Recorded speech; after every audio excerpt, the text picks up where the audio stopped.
StephTherapy911 and the Roll Call Room podcast present Steph and Nick's Straight Talk, Stop the Stigma. Join us every Sunday at 7 p.m. Eastern Standard Time on Facebook Live. It's real, it's raw, it's uncensored. And now, here are your hosts, Steph and Nick.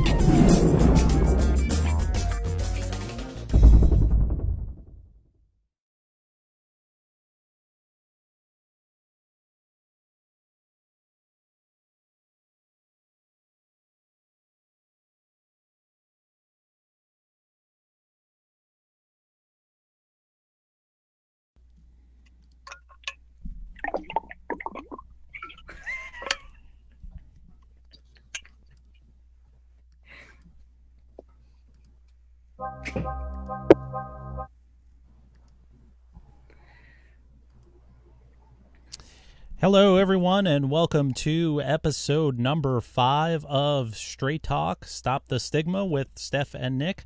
How's everybody doing this Sunday night? We want to thank you for tuning in to a wonderful show. We have some fantastic guests for you tonight. They just seem to get better and better. Steph, how are you? How's everything going? How you been? Good. I miss you. Good. How's it going? Good. Awesome. Flew into a beautiful Elgin, Oklahoma. Made it here in time to set up a Facebook Live and come on board. Awesome. Those are two words that usually don't go together. Beautiful and Oklahoma. But okay. Does when you may.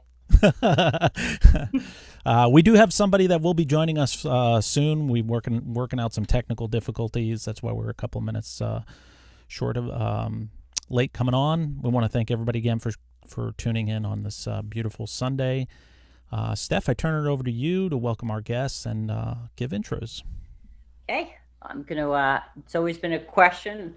Anybody that knows me knows that pink would not be the first choice of color that I'd have in my my headset. So I will address pink very quickly.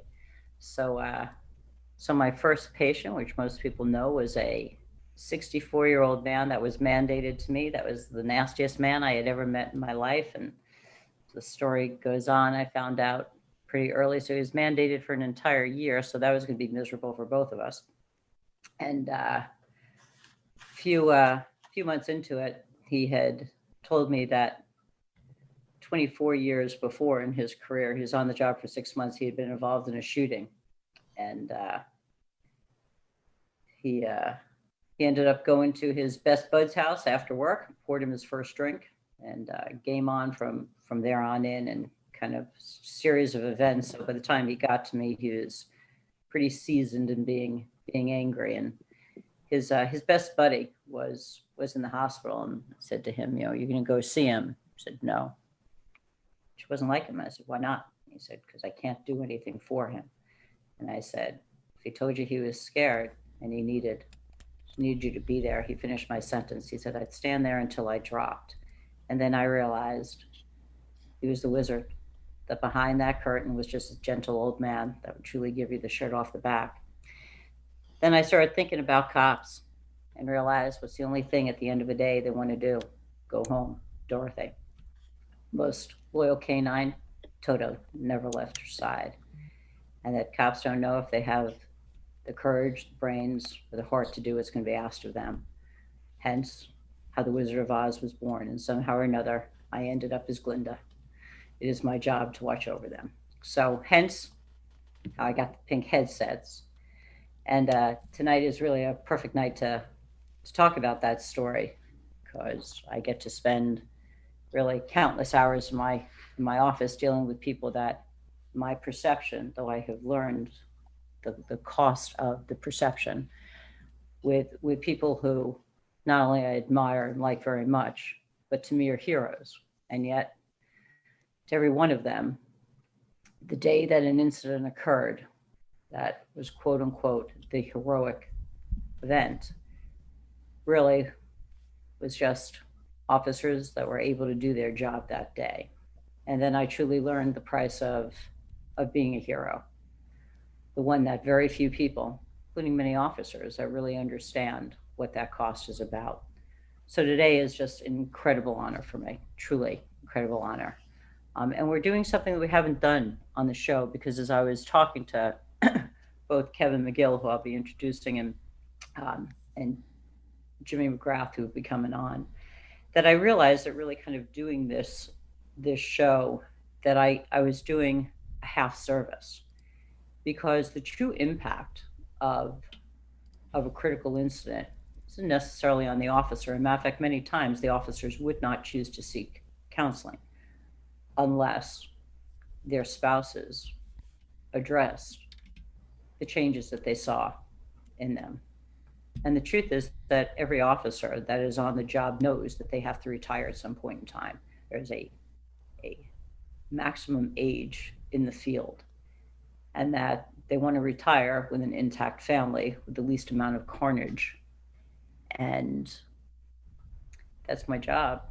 So in dealing with both Kevin and Jimmy, the toll, as I was talking to both of them the other day, that I realized, because I had spoken to both of their spouses at different periods of time, that you can't do this unless you really get the insight from the spouses. And I was talking to Kevin's wife yesterday, and I was talking to Kevin, the role that his wife played after the Boston bombing became one of the most significant grounding roles for Kevin. And I then asked his daughter to come on.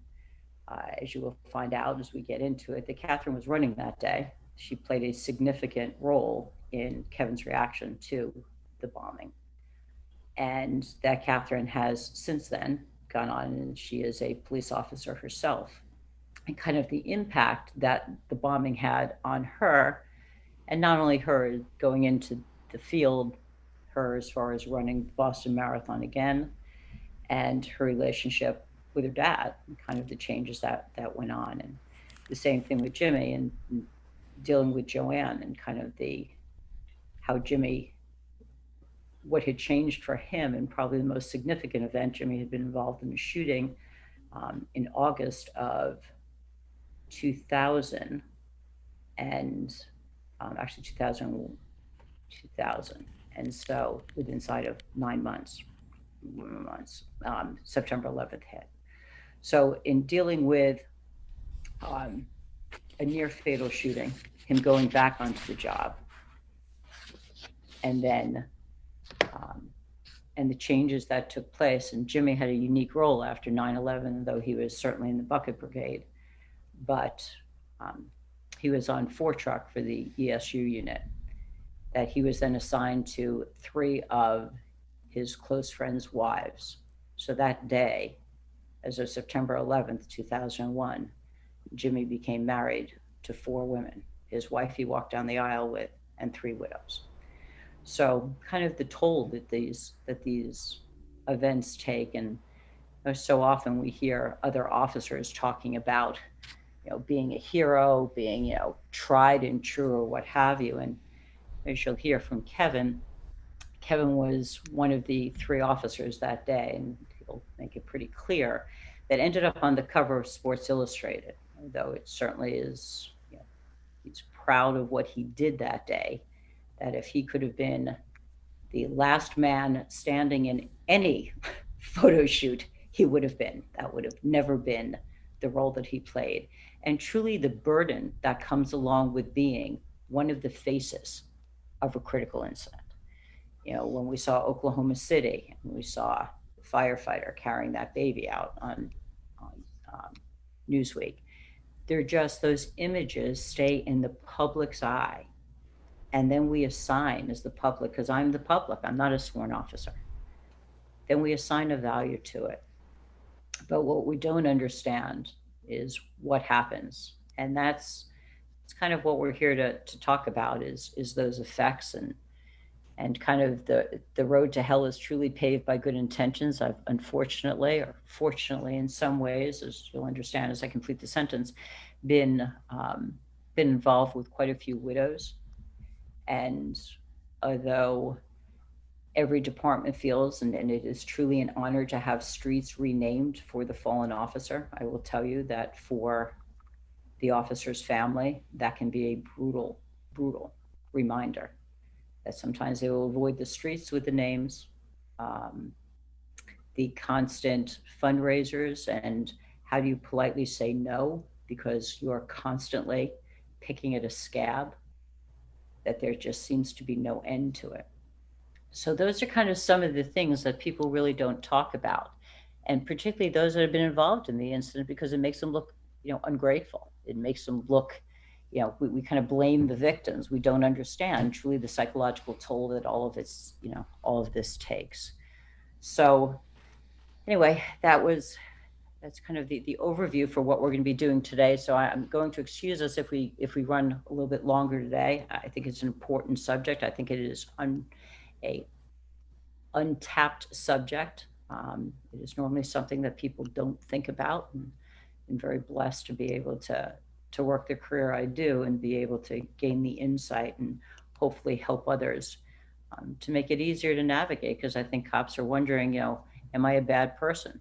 Why is it that I feel this way? I should be, really grateful, and yet I'm avoiding going out in public. I don't want the questions. I don't want people asking me about the Boston bombing.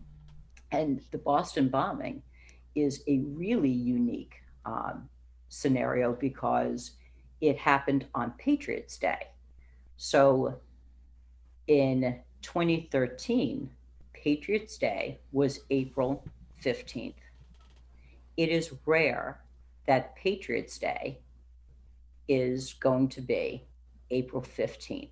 So it is the first time a critical incident is defined by an event and not a date. What made Pearl Harbor the incident was the date. That's what we have named, December 7th, after Pearl Harbor. So we go from there, and then we sit back and we look at something. September 11th will live in infamy. Again, it's the date. And yet now we have the Boston bombing. So when we look at kind of how we deal with, which I've talked about in other shows, that kind of 6 and 2, the 6 weeks before, the 2 weeks after, kind of what we see. And it's not the date. So now, where normally we say, okay, on September 11th, we know that's just going to be the shittiest day. Well, we don't know that so April 15th will suck. But if the marathons run on the 17th, if it's run on the 12th, like all that becomes significant. So it becomes a reactive period of time, which is kind of unprecedented for stuff like this. So just some of the stuff that I wanted to be mindful of. So I also wanted to tell you that today's Fuck It Bucket, as you guys know, we have Fuck It Buckets every week. So that Nick and I, with those that know and love me, know that unfortunately my mouth has preceded my reputation. So the word fuck is just one of those things that rolls off your tongue like cheese. So anyway, I'm dinging myself $1 every time it comes up. So Jimmy and Kevin We do make a lot of money off of Stephanie. So besides not being a topless dancer, I do have my dollars that I keep here.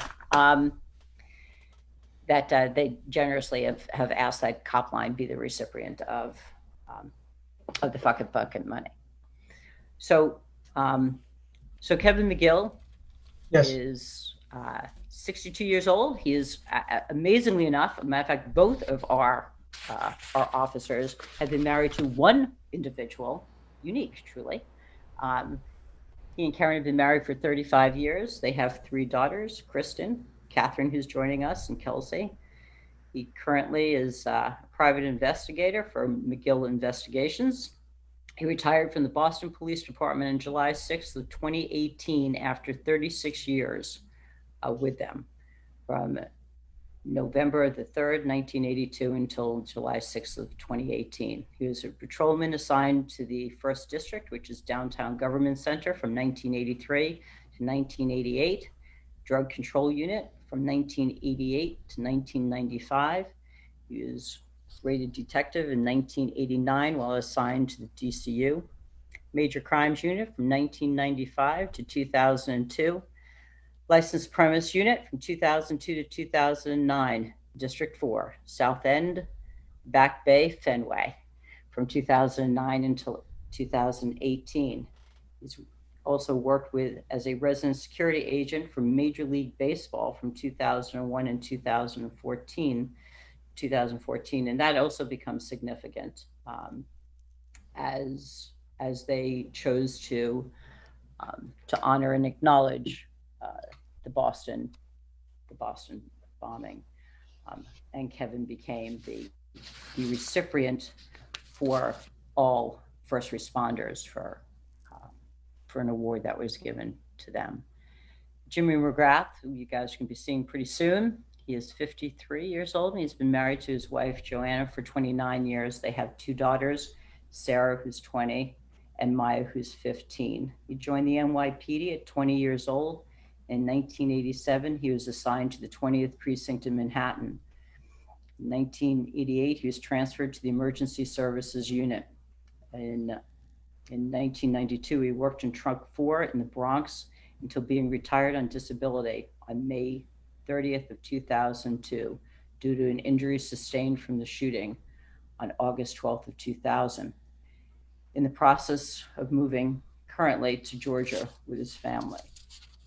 So one of the things that I want to address, so neither one of the guests are really going to get into some of the meat and potatoes. Jimmy had said, he didn't want to spend a whole lot of time on the shooting. Jimmy was shot in grazed in the cheek and the forearm, and shrapnel, which still comes out of over his right eye. But one of the things that has continuously come up is that Jimmy is the recipient of the Medal of Honor. And for those that have any exposure to NYPD, is that it is very rare that the Medal of Honor is ever given to anybody that is still alive. It is normally given posthumously. And yet he will never wear the medal. He will never really talk about that. It is just not something that is done. And yet I listen to other people saying, if I had that medal, blah, blah, blah. No, because the event itself that gave you that medal changes you. So anyway, so I want to get into, so Kevin, you had such kind of an amazing career. Certainly exposed to a ton of shit prior to the Boston bombing. Yeah, I was in busy units, tried to stay busy as a cop, worked in units with my friends and had a lot of fun on the job. The only amazing thing about my career is it was so good. I mean, I didn't do anything amazing. I just had a lot of fun. Yet, one of the things, Kevin, because when I met you, and so this day, your attitude is amazing. That no matter how much shit was thrown at you, and Boston's a big department, lots of politics involved or what have you, is that you always managed to keep, and you've instilled in, I know Catherine's certainly the best of your kids, just kind of a very specific type of attitude that no matter what is thrown your way, that you find something positive and you do your job no matter what, and you do it to the best of your ability. It was what I chose. It was what I chose to do. It was what I wanted to do. It was a family business. Who all had been on the job before you? My dad, my grandfather. Wow. Yeah. So, it was just the way it was going. I mean, it was what I was going to do, and it was what I wanted to do. And again, it worked out great. I mean, I tell everybody I had fun every day I was on the job somehow. And again, I worked in great units, and I worked with great guys, and you can't ask for more than that. So, in retrospect, looking back at your grandfather and your dad, I don't know how much you can remember about your grandfather. When you look back at them, you look at temperament and you look at different things. With today's knowledge that you have, would you say that the job had affected them? Oh, yes, absolutely. Yeah, absolutely. I don't think that, my dad had passed by the time, my dad passed in 1982 and, 88. And that's why we have wives. Yeah, right. Thank God for them. And so, yeah, so he passed in 1988, and we were on the job together for a little while. But he was kind of he's an old school guy, rough cat, and not a lot of sensitivity. And I could go into a bunch of stories that would have you laughing about, the way he would respond to things I asked him. But basically, it was, hey, you picked it, suck it up. But that would be his answer all the time. He had his ups and downs too, as did my grandfather. But I know that if he was alive when the marathon bombing happened, and I went to him, it wouldn't have been, I'd sit here, if I started bawling, which I used to do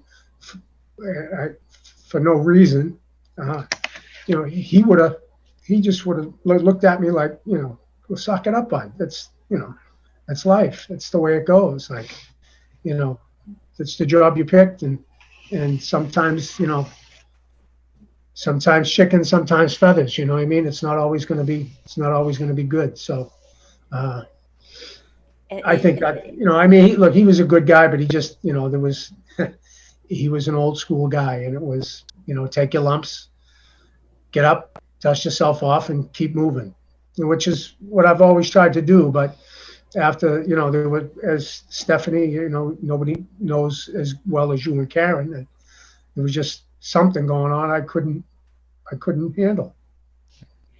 I'm gonna rephrase that, because the truth is you could handle anything. It wasn't that you couldn't handle it.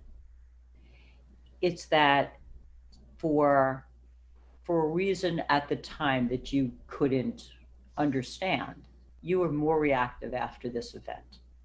That for you had never really been emotional about anything, which is common.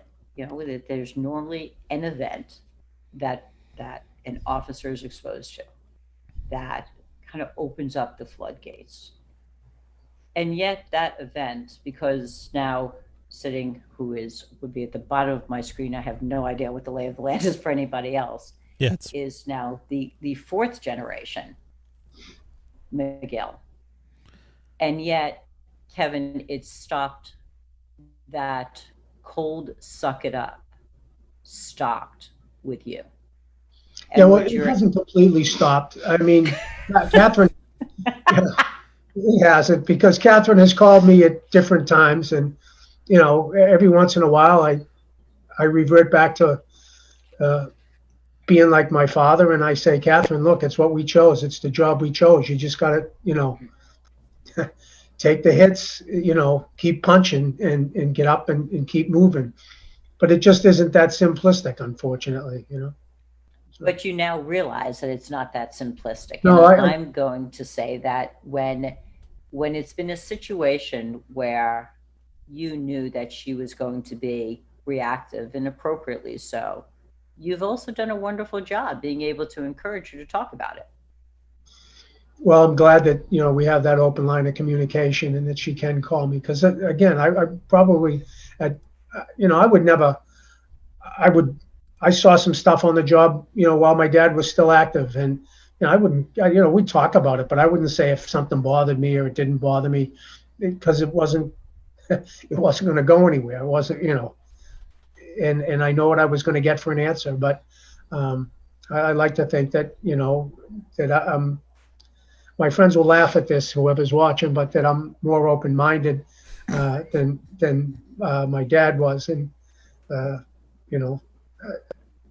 I know, funny, but because I'm really not. But where Catherine's concerned, I think I am. So, but self-praise is as good as none at all, they say. So, I guess that would be Catherine's. Yeah, I was going to say, Catherine, what did you see after the bombing? Can you kind of remember? I mean, it's not that many years, kind of a pre and a post with that. Well, I think it's kind of different for me because I went from the marathon change, like obviously dad stuff changed for dad, but it changed for me because I went from not being a police officer to a police officer. So our relationship changed anyways. But I mean, growing up, like obviously we knew that's what he did and that he was in some cool units. I mean, when you're a kid, you just think it's so cool and your dad is the coolest guy around and you hear a little bit, but he was pretty good about keeping the big stuff away from us because we were 3 little girls and I think he didn't want to scare us, have us be worried about him every night, which we were, but he didn't want to make it worse. But so on that hand, things kind of just like stayed quiet. Sorry, I'm talking with my hands a lot. But after, I think had everything in the marathon not happened, and I still came out to California and became an officer and then went through things, when I needed to call him, our conversations would definitely have been different. I mean, like you said, Dad, yeah, sometimes I call you and it's still, this is the decision you made, so deal with it. But sometimes that's what you need to hear. And I think you're good about knowing that sometimes you just need to be reminded that you chose this and you chose it for a reason. So, work through it. But now, I mean, I've only been on a handful of years, but I've had a couple moments that I needed to talk to someone, and whether he's encouraged me to call you, Stephanie, which I've talked to you up, down, and sideways about some things, or I've spent, there a little while back, I called him every single day for a week for something that happened to me at work. And at first it was, I'm fine. And he was like, okay, I'll talk to you tomorrow. Okay, I'll talk to you tomorrow. And then I fell apart on the phone one day, and he was exactly who I needed him to be, because I think he understood that it's not, that everyone tries to be a tough guy. And well, my friends went through this and my situation's not as bad and they made it through that, so I need to do it. That it's not just like, it's not so black and white. And he lets me talk and vent it out, and then, reminds me that it's okay to be a little bit of a mess for the moment, but to figure out what I need to do to process it and to move on. And I don't think that we would have had those conversations the like high quality conversations had things not changed for my dad, if that makes sense. Yeah, it's incredible. absolutely. Go ahead, Nick. Yeah, it's incredible. I mean, as I sit here and I listen, it's incredible to see the change of generations in law enforcement. Because, same thing with me, my family. I side with Jim. NYPD. My family was more like, suck it up. This is what we do. We get stuff thrown at us. This is how it is. And now it's more of like, okay, now it's okay to talk about this stuff. And, 10, 15 years ago, you didn't talk about this stuff. We didn't talk about this stuff during 9/11, right after 9/11. It really wasn't. I mean, Jim can speak to that. I will give you this caveat about Jim. Jim is on, but we're doing a relay, which is he's listening in my earbuds, and then I'm going to put him on speakerphone when it's his turn to talk. So it's almost like I'm speaking for Jim, but I'm not. Can we get his face up? Yeah, he's up. He's up right now. Okay. He's smiling at you right now. My camera. Hold on, I'm going to put him on speaker. So, okay. Jim, you there? Yep, I'm here. Yeah. All right. See, Jim is here. Okay. I am here. Okay. So, Jimmy, for you, it seemed like the August kind of, the shooting for you was what initially you realized that you needed to talk to somebody. And NYPD was not going to be the avenue that you chose. Is that correct? Yeah, that's definitely right. That's definitely correct. Yeah. So for you, kind of give us the lay of the land. So you're involved in pretty significant shooting, if I recall. One of the things, so Jim had showed me, I guess it was covered on one of the news networks, and I remember the most horrifying thing for me, this is typical civilian, is it was pouring out. And I'm like, people have shootouts and they're pouring down. How the fuck do they do that? Like, pick a nice day. Like, this is just horrible. Yeah. So, it's never convenient for us. No. Yeah. So that's really, so there's the civilian side of, God, that's horrendous. Let alone the fact that there's multiple shootings of our guys, but this guy, I mean, and Jimmy kind of correct me, but I mean, he had pretty much barricaded himself in a house, had set up firearms at each window, and if I remember correctly, it was 80 some odd rounds that were exchanged. Is my memory serving me correctly? Yeah, that's correct. Yeah, he had weapons set up in every room, pretty much, in his house that he was in. But when we encountered him actually.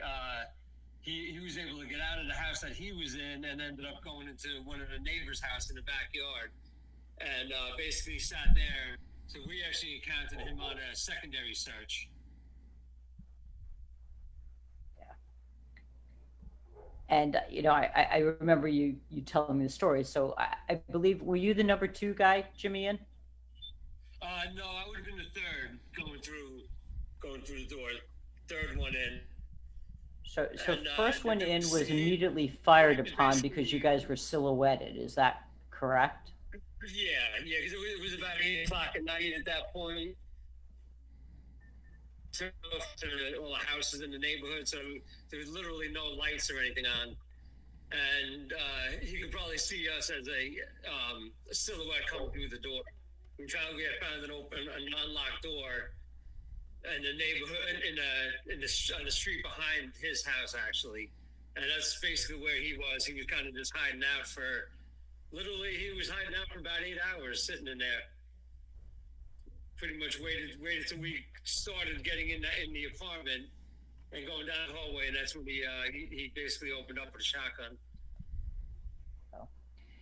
So, and I know, and we won't get into, massive details, but I just kind of want to give, you and I have done this so many times, but kind of the lay of the land so that, people can understand, as I said, well, you guys were trying to work this out, so we can hear you, which we can, which is great, was, very few people actually are given the Medal of Honor for NYPD that are still alive. And there are quite a few officers that day. I mean, thank God everybody lived. The suspect was neutralized, but when Jimmy was shot and he was in the ambulance, he was still trying to get his vest back on him and exit to take care of his buddies. And so that was pretty hard. If I remember correctly, Jimmy, was somebody screaming "Game over"?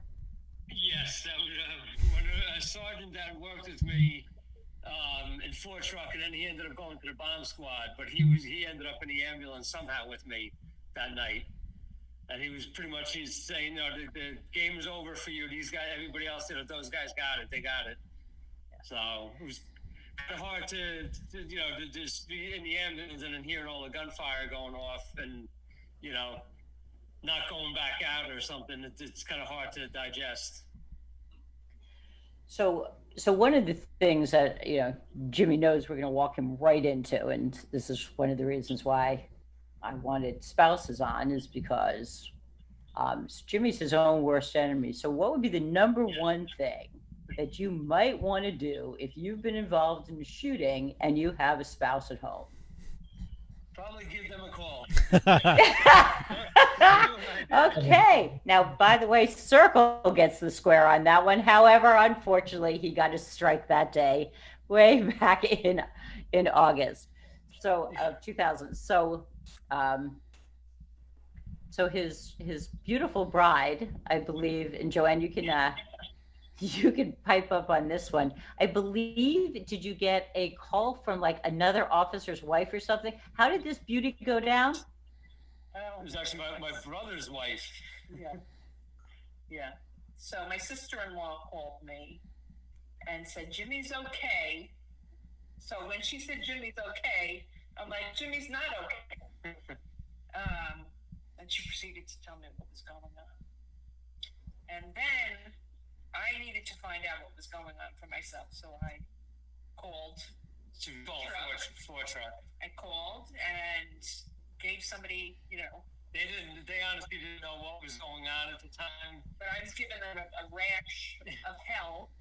Then I called his friend at home. I said, "Come get me. I need to know what's going on." So he was off that day, the poor guy.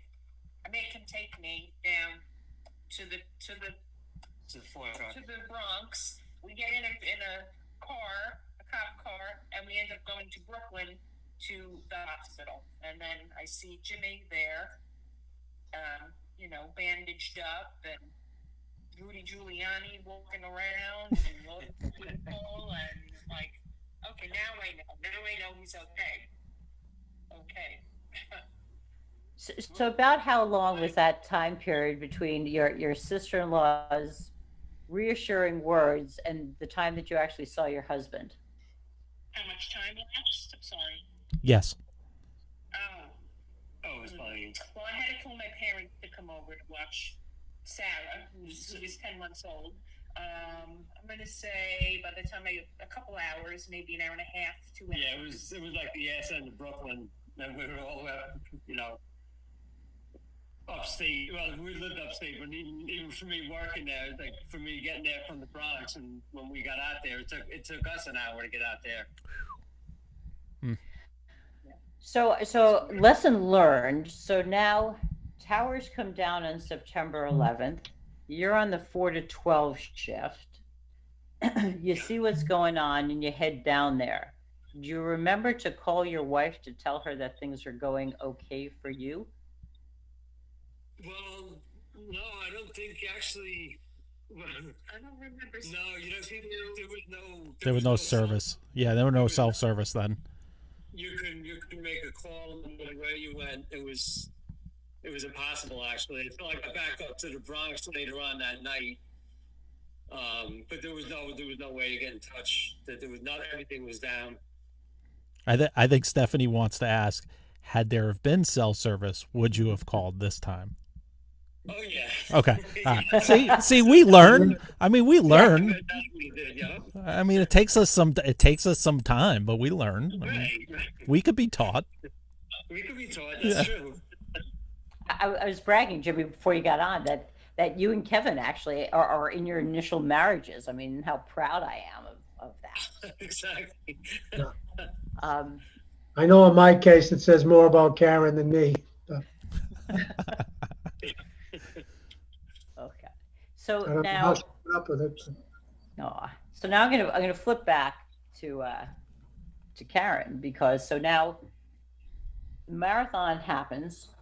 Kevin, you're located where? Now kind of give us the lay of the land of kind of who's where, who you have running, what your assignment is, what you've been doing for, for the many marathons in your career, what that day is always represented and been like for you, and kind of take us through what would be. Yeah, it's funny. They're kind of connected. After 9/11, they put a lot more emphasis on security for the marathon. But even with that, and they, it was prior to, let me back up a minute. Prior to 9/11, they staffed the marathon fairly heavily, but it then became mandatory that was staffed. Everybody in the city that was available to work worked the marathon. And even in the different units I was in, prior to my going to District 4, when I was in licensed premises, our job was to check all the licensed premises, all the bar rooms, restaurants, because up all through the city, it's a big party. Marathon Day is a great day. Everybody comes out, has fun. The bars are all jammed. The restaurants are jammed. They close a lot of them off for private parties. Boylston Street, you can't even move on Boylston Street. And I'm sure anybody that saw any video from the marathon bombing, you can see, right where I was. So I was assigned down at the finish line, Which is on Boylston Street. So yes, Boylston Street, right at Boylston, between Exeter and Dartmouth. But there's a big bridge, a media bridge, that's where the Copley Library is, and there's stands there. There's spectator stands on one side, and the big media bridge where the finish line is spans across Boylston Street, and then behind that, on the plaza at Dartmouth Street is that's where all the medical facilities are, the medical tents. But so I've served in a lot of different roles for different years, depending on my assignment at the marathon. And it was always a ton of fun. And the other thing about the marathon too is that there's a Red Sox game that morning. The Red Sox play that morning, and then they let out. That game starts, I think, at 11 a.m. Wow. and lets out around 2. And then there's just a huge crush of people come out of Kenway because they bang it out. And then they all flood into Kenmore Square and then start making their way downtown. But from Kenmore Square in, it's jam-packed on the sidewalks, both sides, and because it's a huge college town. So anyway, in 2013, I was assigned down to the finish line, being an older guy. The clerks, the guys that make the assignments, the clerks, they were buddies of mine, and they take care of the older guys. And the finish line is usually a great place to be.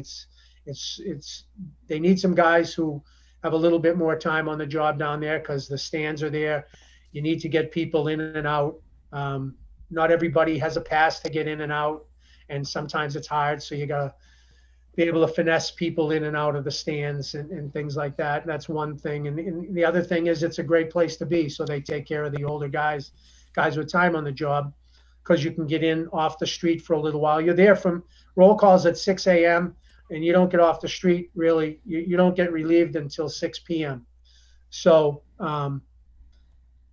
it's a long day. If you can be in an area where you can't really get off your feet too much. That can be a tough day when you're, even for a young kid, never mind if, you have a little bit more time on the job. So I was assigned down there, and the guy that did it is a friend, and, he, felt terrible afterwards, but, he did me a favor, and he's a great guy. So anyway, so I'm assigned down there, and that day, Catherine, her twin sister Kristen, and our niece Annie were running the race. And and again, it was a great day. It was real social. I saw a lot of guys that I had come on the job with, guys that I work with. You just see a ton of people. Most of the guys that I was friends with and came on the job with at that time in our careers had been promoted. well past me. They were all bosses, lieutenants, captains, deputy superintendents. I was still pushing a broom, but those guys all had done pretty well. And so I would see all them and just have some laughs with them. And it was, you did your work and you made sure that the course was secure. And I do remember that day as well, that the big emphasis that morning at roll call was security at the finish line. They actually fortified the barricades there because they didn't want people jumping onto the race course. Apparently that was a concern for somebody, that people, and it was well-wishers and family members, were coming onto the race course at the end to hug runners and the finishers and things like that, and they didn't want that to happen. So they had metal staging, they had snow fencing, they had wooden barricades all on both sides of the finish line between Exeter Street and the finish line. So again, that day, Catherine, Kristen, and Annie were running, and unbeknownst to me, as the day progressed, I didn't realize Kelsey, our youngest, jumped in with Kristen. So Kristen was struggling a little bit. Kristen and Catherine both ran track in college, but Kristen was a sprinter. Catherine was the distance runner, as well as Annie. Annie ran in college too. And so Kristen was struggling a little bit. So Kelsey, I think, took her aunt's sneakers and, jumped in and was going to finish from Chestnut Hill and finish with Kristen so that she could get in. Now, fast forward, Annie finished probably about 20 minutes before the first blast went off. And that's where I was, right opposite of Marathon Sports, right at the finish line. The first bomb detonated, and Annie had finished about 20 minutes before. And the way I was figuring, we were trying to track the kids, and the way I had been able to track it was that Catherine actually would have been finishing right around the time that the first bomb detonated. And, I only realized that, after the fact, when it went off and everything and cleared my head. So the bombs detonate, and I know Annie, I hope Annie is safe. I have no idea. I know she finished, and I'm hoping she's well out of the area and not hanging around. And I have no idea where Kristen and Catherine are, and I have no idea that Kelsey was actually there as well. Fortunately, they didn't make it down that far. They got stopped at Mass Ave, but I had no way of knowing. And as what happened to Jim at 9/11 happened to us there was very little cell service because everybody was on their cell phone. And I was able to get one call out to Karen and tell her I was okay. Does she know where the girls were? And she really didn't. I think I told her Annie finished. But then communications went out, and now we're operating in the black at that point. There was really no communication. I was also with, there were people I knew that were in the grandstands. I lost contact with them because those stands cleared out. And we did our thing at the finish line. And so when the first bomb detonates, then a minute later, the second bomb detonates. And then we set about trying to get everybody that's injured off the street. And they managed to get everybody off the street and into a medical facility within a half an hour. Boston, if I, and correct me if I'm wrong, if I remember correctly, before the marathon, but in a recent past before it, that was it the Israelis had come in and done a mass casualty drill with you guys? They may have, but I wasn't part of that, because I do. They I'm sure they did. I'm sure they did, but okay. Not for the law enforcement masses. They might have done that with the people that the bosses and stuff and the tactical guys, but I wasn't a tactical guy. I was just, like I said, I was just a hump. So we, the things go off and it happens, and so the street gets cleared. Now of course it's a massive crime scene. And from there, and is this what you want me to tell you, like how it progressed? Is it, because I don't want to. And what, no, and what, because. Yeah. So we get in and when I say we, I mean everybody, all the medical, cops, fire, EMS, civilians were involved, medical people from the medical tent, get from, now, so the crime scene is from, I think it's 655 Boylston down to where we are. I think it's 760 something Boylston, because the two bombs went off about 100 yards apart. So give people an idea of what we're talking about. A football field, 2 football fields, kind of give us 100 yards. Say 100 yards is a football field, size of a football field. And it may be less, maybe a little more, but give or take. It's about a city block. Down there, the blocks are bigger. And about 100, I'd say 100 yards, give or take. Okay. So that happens. It gets locked down. Everybody's off that needs medical attention. Well, all of the victims from the blast that were injured by the bombs are off and gone to medical facilities and in the city, and they are all jam-packed. At that time, it becomes a crime scene. It's all locked down. Then we are told to, and I'm in uniform there. I'm a detective, but everybody's in uniform down there. And that's, if you've seen the pictures, everybody with the fluorescent vests and everything. We all had, in full uniform with the vests. And from there, they called us up to a restaurant up on Ring Road, which is a block west of Exeter Street, going towards the Prudential. And they called us up there, all detectives that are assigned to the marathon, or anybody that was on the air, go up there, because then they were sending us from there up to the different hospitals, to go to the different hospitals to begin collecting evidence from the victims and to interview anybody that was able to be interviewed. So, and then they took all the other officers that were there who weren't detectives and put them on traffic posts. Understand, the whole city's locked down now, not just the area I was in, the crime scene area. That's shut down and that's locked down tight, but they couldn't let any traffic in down the whole back bay. So they took all the cops, the other guys and gals that were in uniform that day and who were coming in. Everybody was assigned to a traffic post, and it was chaos in the city. So for you, yeah, when did you realize that this was different than any other event emotionally for you? I don't. Well, emotionally, I guess kind of right away, because we had the girls running. I don't know where any of them are. I assume that Annie is safe, and I have no idea about the other two, and no idea of the third. I also have friends that I know that were in the stands that I can't account for. I don't know what happened to them.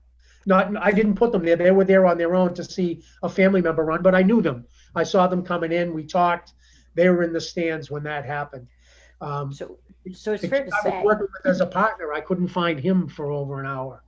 So this is the first incident that you had been involved in where you knew individuals that were part of potentially the event.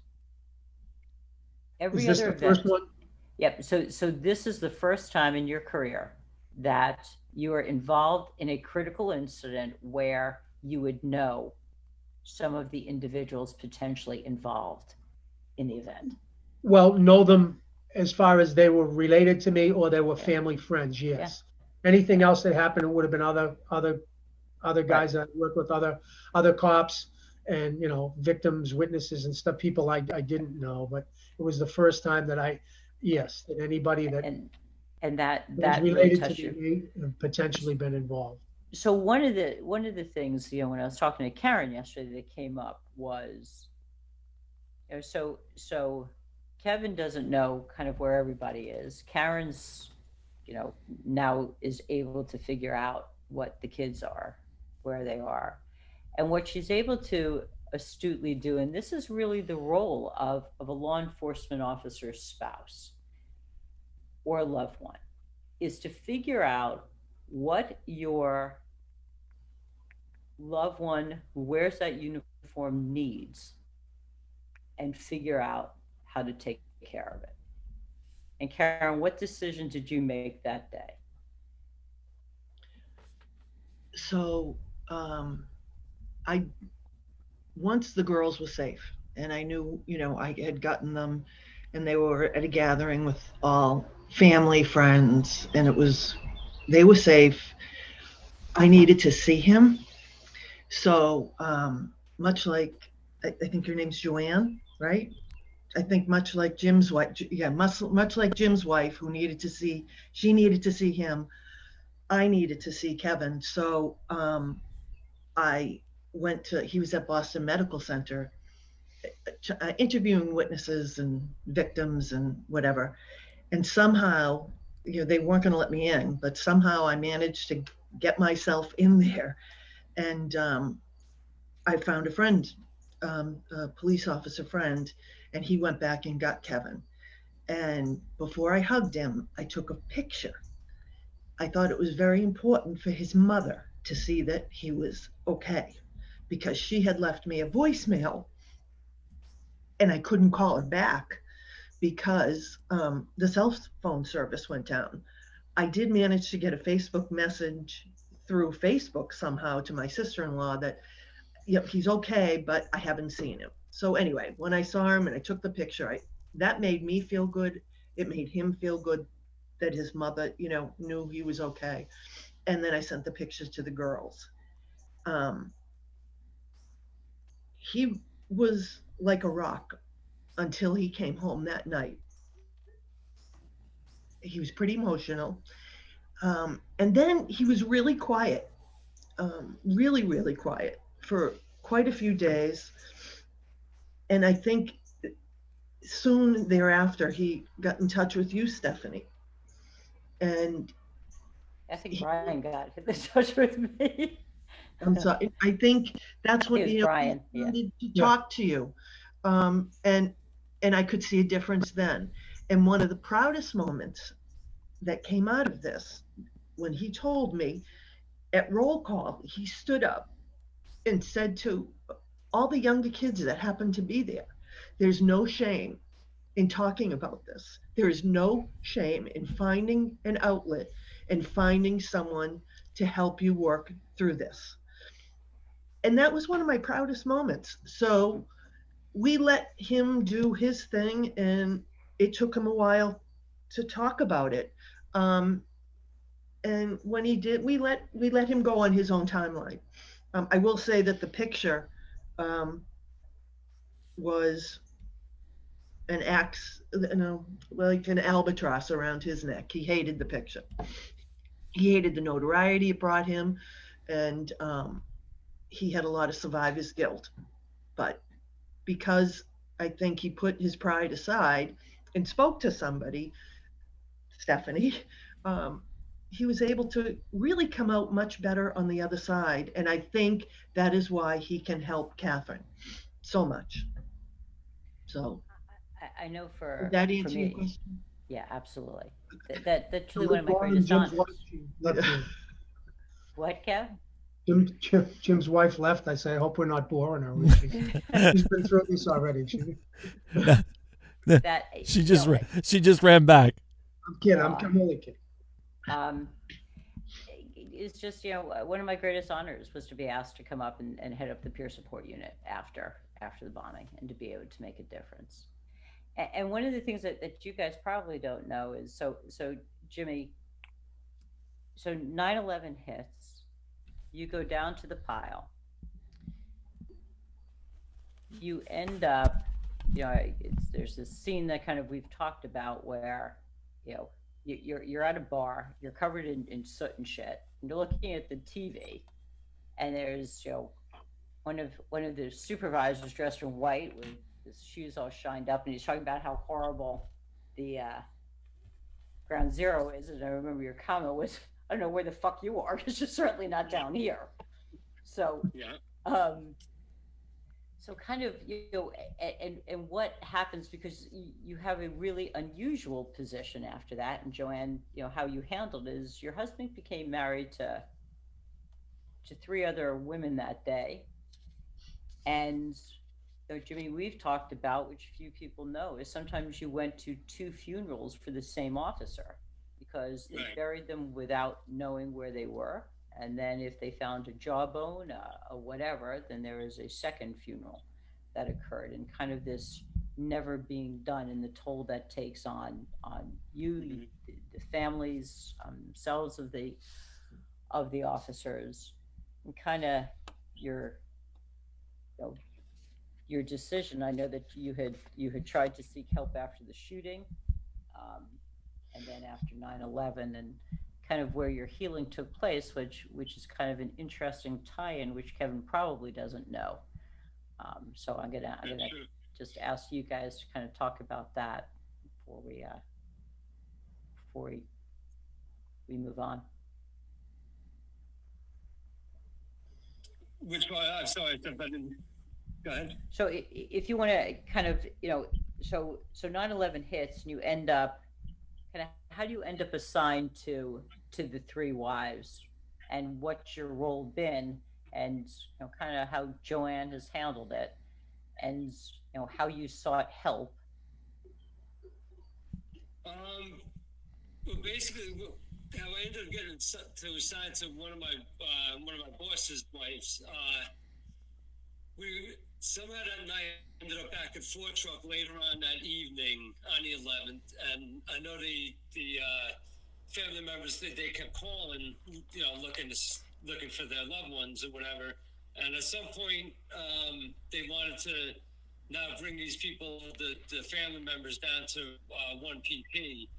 And my boss lived upstate, kind of by where I did, but they wanted to send the local police department or local PD over to pick her up and bring her down to 1 PP. And I was like, you can't do that. You can't have a complete stranger. I know there's another cop, of course, different department, but I just said, you can't have somebody else go pick her up. I'll get her. And that's basically how I got into, ended up getting to the family members after that. I just couldn't see sending somebody that wasn't a familiar face, to go pick them up. And Joanne, what was that like for you?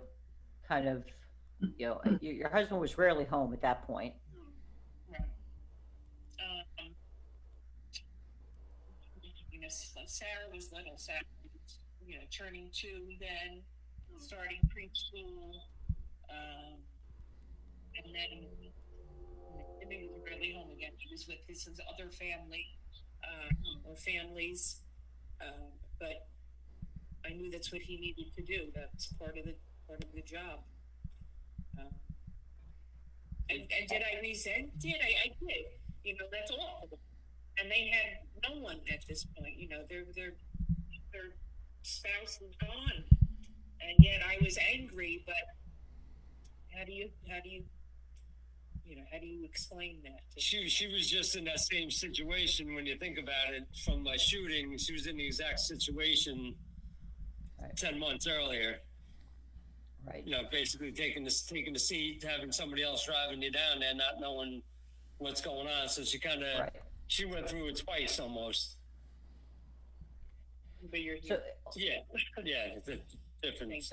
Yeah. So over time, I mean, you obviously you end up, talking to somebody, and kind of begin this process, after the shooting, kind of 9/11, and there's a really significant event that ended up, I think, more than anything else, helping you heal, and it's where you actually will connect to Kevin. Mm-hmm. You want to talk about that? That's how I rope you guys in. So besides the fact that for whatever reason you guys feel that you're indentured servants, so that you end up having to suck it up and do Facebook Live with me, but besides that, you ended up. I called you up because your other skill is you're one hell of a carpenter, And what did I ask? She had asked me to help out. You were doing work at Boston PD. You were getting facilities kind of set up for them, I believe it was. And you had asked me to come out and if I would be interested in helping do some carpentry work there to get their offices set up, because I guess they really had nothing at the time. Well, it's just a shithole. I mean, it's Yeah. Boston. It's a peer support unit. So yeah. And what came out of that for you? Because that was something that honestly I never anticipated. It wasn't done for any secondary gain. I just knew that you could relate, but didn't understand kind of what that would end up doing. Kind of what came out of that for you? Well, for me, I got a lot out of that because I was, I knew I was going to be helping other guys, even though, different department, but it doesn't matter at that point. It's all just cops in general. It doesn't matter where you work, where you're from, but just knowing that I was able to pitch in and help out from, and just do a little bit of work, no matter what it was just something to get them started. And honestly, it felt great. It felt great to me. I felt, I felt like I reached out, I was able to get somebody else some help, regardless of what it was. Yeah. So each one of you, so as we wrap up, what is it? And I want to do, truly each one of you, spouses too. What is it that you want to tell people on the job, off the job, or what have you, about kind of your experience, about what it's like to be, what a hero really represents, kind of how does one deal with somebody when you want to do the right thing? How do you approach them? Because if we put them on a pedestal and you look up to them, they're never going to get help, because you look at them and you think, hey, this is great. When we look at Robert O'Donnell, who is that first responder who ended up with baby Jessica in the well, he ended up dying by suicide years later. Baby Jessica's alive. It's not about the end result. It's about, what occurs during the period of time, which is where post-traumatic stress is kind of born. So what do you tell people? What would be, for you, Karen, what would you tell wives? What do you look for in a spouse? How did you, with Kevin, how did you support him, on and off the job, particularly after this event? What would you, what insight? So I've always let Kevin make his own decisions with the job. I never pushed him to get, take a promotional exam or anything, because it's not my job. He's the one who has to do it. If he needed to talk, I listened. And I would say to the young people like my daughter and my son-in-law, who are both police officers, talk it out, support one another, and at the same time, give them space and let them come to their own conclusions in their own time, and just be there to listen, and definitely be observant, because I think sometimes they don't realize that they need help. So you'd have to find a gentle way to encourage them to seek help, and let them know they're not alone. They're, like I said, when Kevin stood up, I think some of the younger officers, like you said, Stephanie, they look at the older officers like Kevin and Jim and think, oh my gosh, they're the most, courageous and brave and whatever, and they're made of stone. Well, I think to see somebody that they hold in such high regard come out and say, everybody needs help now and then, I think that's important. And I, commend Jim and Kevin for being those kind of role models for the young officers. I think that's really important. So I guess said. That's all I'd say. Beautifully said. Yeah. And Kevin, what's the burden of being a hero? What would you want people to know? I mean, I don't know. is that, we just did what we did. It's in my case, Jim's case with the shooting is, I have buddies that have been in shootings too, and God bless them all. I mean, that takes a lot of guts, and I know they just tell you they did what they did. My thing was a little different. There was a lot of people there. Um, you know, my misfortune was getting captured by a camera, and then everybody wants to make you out to be a hero. I didn't do anything any different than 100 other cops that were there, and other people, firemen, EMS, some civilians jumped in. Uh, you do what you do. It's a job we accepted. It's a job we took. I told you I loved it every day. That was the worst day of my whole career. But I mean, it wasn't heroic. It was what we were being paid to do. It's what you woke up in the morning. Every day isn't going to be ice cream and cake. It's sometimes you're going to get involved in some sticky stuff, and so you see what's going on now, and that it's very. I said to you last night, it's all very quixotic, because you're a hero one day and you can be the biggest bum in the world the next. And so, you know what? Don't call me a hero. Don't call me a bum. Just, say thanks or whatever. Leave me. We did. Say nothing. Say nothing. Yeah, I mean, well, no. I mean, look, everybody wants to be appreciated. I think. I mean, you don't. I told a funny story that after a while, after and Jim may be able to, to shed some light on this too, but after the marathon bombing, we were in the station, and people were bringing food, and they're coming by, and they're all everybody's stopping you, and they want to pat you on the back and everything else. And one of the guys in the station in District 4 was a pretty funny guy. We're sitting there one day in the guard room, and some person had come in and brought another tray of brownies or something. Everybody's blown up like a balloon, eating all the crap. But he said, you know what? I kind of liked it better when we were assholes. Like it was easier to deal with. You know what I mean? They got tired of being patted on the back, and I don't say that as an ingrate. It's just, I guess it's not the way we're wired. You took the job. You knew what it was going to be. Thank you. You can say thank you, but all right, we're good with that now. Let's go. I got things to do. And Catherine, you're young. You're on the job. You got a lot of years ahead of you. Don't remind me. What advice what have you learned? Kind of what are you going to be using throughout your career, and what would you tell other people, your peers really at this point, or those trying to get on the job that are looking forward to it? I would just encourage people to find someone that they can talk to. I mean, I think, probably uniquely lucky that I have my dad, who spent 36 years doing this job. Granted, it was a different job when he started than when I started. But he has been through it. Anything that I'm going to call, and anything that I need to talk to someone about, I mean, I can talk to him.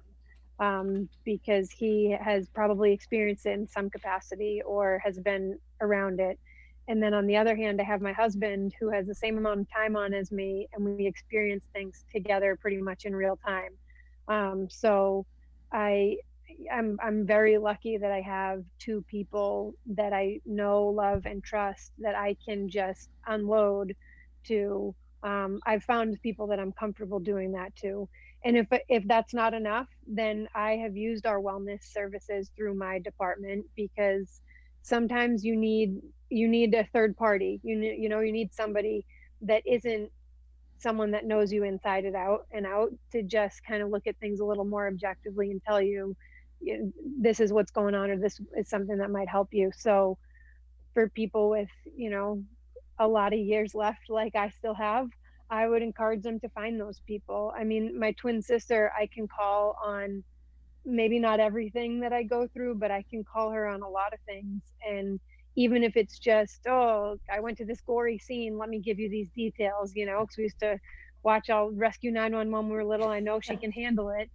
And it's another outlet to have, that I can get things off my chest, and they're not going to judge me, So just to find people and not be afraid to reach out to people, because people want to help, and the people close to you want you to be okay with your day-to-day job, because otherwise it's going to build up and they're going to have to help put out a big fire instead of a couple little ones. Exactly. So, you know, I'm lucky to have people that I can go to, and I'd encourage people to make sure they find their dad and Nick, you know. Yeah. Perfect. And Jimmy, you also are a legacy. I think your dad was on. Was Daddy ESU? I know he was NYPD. No, my father wasn't, but my father, Joanne's dad, was in commercial service also. Okay. In the same truck. We worked in the same truck too. Oh, so what would you tell, particularly Jimmy, what's going on with New York? What do you tell your men and women if you got 2 minutes to give them sage advice, and that you wanted to be part of the solution and not the problem? What advice would you give them? I would definitely tell them that there's definitely there's no shame in getting help, talking to somebody. That's the most important thing. It's actually you have to find somebody to talk to. You can't keep bottling it up. And we all think we're Superman, of course. We can do anything, but it does get to you after a while, and you do need to talk to somebody. You need to have somebody they can confide in, and also include your family in things too. That's one of the things that I kind of in the beginning never really did, and realize that does come back to kind of bite you in the ass after a while.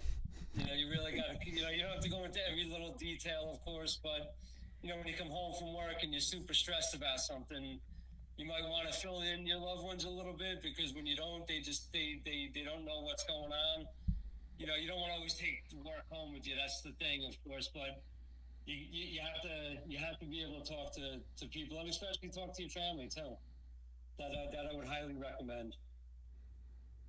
Terrific. And Joanne, what sage advice would you give some of these spouses right now, whose husbands or wives, what have you, are with NYPD, and kind of what we're looking at? The communication needs to be open, and encourage your partner to seek other venues, therapy, talking to somebody.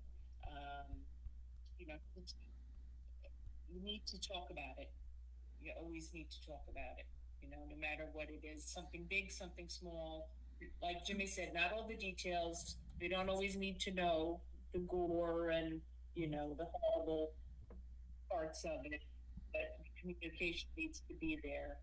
And I have to say, he took it upon himself to come to see you, and I thought, that was a great thing, because at the time there was the stigma, and especially with the NYPD, especially in my unit too, and especially in the emergency service unit. There's big brawny guys, and no one has these mental health issues, so to speak. But we need to communicate. So I think it was great that he sought you out, and I thank you. Truly my honor. As you guys will say, I just did my job. So, and the other caveat to this with the spouses is it's the non-judgmental listening. It's being able to hear what your loved one's going through without judging, without second guessing what they've done, but to be able to be there, because otherwise you're going to shut them down pretty quickly. So truly amazing day, amazing Facebook Live, amazing. You guys are just truly some of my favorite people. Just the honor and the respect in wearing the badge, but truly what has gone on beyond the badge, being willing to come on, being willing to talk about it, being willing to really try and break down that stigma of the importance of being able to go through whatever it is, and understanding the pain behind these critical incidents, these heroic acts. So next week, we're going to be bringing on Kevin Lawrence, who is the executive director of the Texas Municipal Police Association. In Texas, there are no such things as unions, so that would be a union if they had them. And they deal with the lobbyists and the Legal Defense Fund and kind of the mental health issues of TMPA is a little over 30,000 strong. So we're excited about bringing Kevin on to talk about kind of what Texas is doing and the lay of the land out there and what it's like to have, a strong police association or union head that is leading a charge to take care of officers, particularly during these unprecedented times. So Nick, I thank you. I thank you for always being supportive of what we're doing and making sure that everything's going and interjecting and helping really home in on a lot of our topics that are just near and dear to your heart. Very much. So many different levels. So thank you. Thank you, all. Steph. Well, thank you. Thank you for all you Thanks do. for the opportunity. Absolutely. All right, folks, we'll see you next Sunday, same bat time at 7 p.m. on Sunday, 7 Eastern time. And thank you all for spending your Sunday evening with us.